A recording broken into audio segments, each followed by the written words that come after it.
Eto mga mare, kung yung mga alaga nyong aso, pusa, sobra-sobra na yung pangangate at yung paglalagas na kanilang mga balahibo, tapos nagkakasugat na, nagkakaroon na ng dandruff. Alam mo yung parang nagpe-flaky-flaky na yung kanilang balat, di ba? Tapos medyo madyentot na, di ba? Eto yung Dr. Shiba Wild Salmon Oil na ang laki, ang daming laman nito, matagal nyo itong magagamit. Nakita ko to, isang vet doctor ang nag-recommend nito at dahil nga vet siya, mas may alam siya kesa sa akin, binili ko talaga. Sabi ko, okay yon. At nakita ko, ang daming mga magagandang reviews nito. Paano ko siya gamitin sa pagkain? Ayan, papakita ko yung video dyan.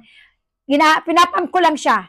Isa, dalawang pump, okay na yon. Depende sa dami ng pagkain na ilalagay nyo. Pero, wag nyo sobrahan. Pangit naman kasi yung sobre. Kaya nga sabi ko sa inyo, tatagal ito sa inyo. Kung marami kayong aso, mas maganda kasi talagang mabibigyan nyo ng magandang product yung inyong mga alaga. Especially, again, sabi nga ng vet doctor, kung sobra na yung paglalagas at sobra na rin yung pangangate, mag-try kayo nitong wild salmon oil kasi maganda to at makakatulong ito para sa ating mga alaga.